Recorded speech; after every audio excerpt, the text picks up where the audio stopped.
విడిచిపెట్టావు, నాకు ఎవరున్నారని భయపడుతుంటే అని వచ్చింది. బిగబట్టవద్దని తూర్పు దిక్కునకు, పడమర దిక్కునకు, ఉత్తర దిక్కునకు, దక్షిణ దిక్కునకు నేను ఆజ్ఞ ఇస్తున్నానని వచ్చేసింది. సేవకులు రావాలంటే నా శక్తి, నా బలం, నా డబ్బు కాదు. ఏమైనా తేడా వస్తే దేవుడి దగ్గర ఆయన వేగలు చెప్పవుతాడు.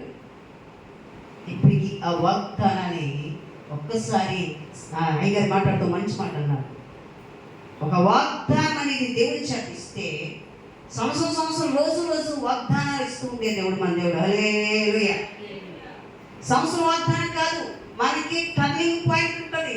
పుట్టినరోజు ఎందుకు చేసుకుంటాం చెప్పండి, బయట లేని బట్టే నీకు పుట్టినరోజు ఎందుకు చేసుకుంటాము? ఎస్, అది మర్చిపోయిన రోజు, జీవితం వచ్చిన రోజు, తల్లి గర్భంలో నుంచి భూలోకానికి వచ్చిన రోజు. ఆ రోజు లేకపోతే ఈ జీవిత యాత్ర కొనసాగేది కాదు. అందుకని అంత విశిష్టమైంది. ఈ బాప్తిస్మం అనేది కూడా అదే కారణం. దేవునామానికి మేము కలుగు కాక. హల్లెలూయా. ఆ బాప్తిస్మం అంటే ముగ్గురు సాక్ష్యాలు. ఒకటి ఎవరు చెప్పండి? భూమి. రెండోది ఎవరు? నీరు. మూడవది ఆకాశం. తర్వాత విశ్వాసులు, దైవజనులు. చెప్పండి, ఇంతమంది సాక్షులు మీకు తెలియకుండానే ఉన్నారు. ఏం తీసుకుంటే డబ్బులకి. రాత్రి చెప్పారు కదా అయ్యారు జాన్పోగా, డబ్బులకి బాప్తీసాలు అయిపోయాయి, పెళ్లి బాప్తీసాలు అయిపోయాయి, లేకపోతే చావు బాప్తీసాలు అయిపోయాయి. కానీ దేవునితో వివాహ బంధము అంత చెప్పండమ్మా, మాట్లాడదామా? ఏ బంధము? దేవునితో అంటుకట్టబడుట. దేవుని నామానికి మహిమ కలుగాక.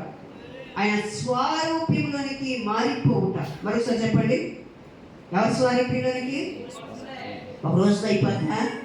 పుట్టేసిన వెంటనే డబ్బులు సంపాదించేస్తామా? లేక పుట్టేసిన వెంటనే ఇల్లు కట్టేసుకుంటామమ్మా? ఆయన అందుకనే ప్రభు వారు కూడా ఏమన్నారంటే, తన పోలుకు చొప్పున మన స్వరూపము చొప్పున నరులను చేయుదము అనుకున్నానని దేవుని యొక్క ఆలోచన ఆది కాండం 1వ అధ్యాయంలో పెట్టబడింది. దేవుని నామానికి మహిమ కలుగును కాక. దినదినము అందుకనే ఆ బైబిల్ ప్రకారం కూడా మన జీవితాలలో ఆయన స్వరూపంలోనికి మార్చబడాలి. ఈ లోకం వ్యతిరేకించిన లేక ఈ లోకం కాదన్నా సరే మన జీవితాలలో ఆయన స్వరూపంలో మార్చబడితే కొన్నిసార్లు లోకము విరివేస్తాని. రాత్రి దైవజనులు చెప్పారు కదా, 150 మంది సేవము అంటే ఎంతమంది వచ్చారంటమ్మా? మాకు ఈ సంఘం ఏమైంది? 600.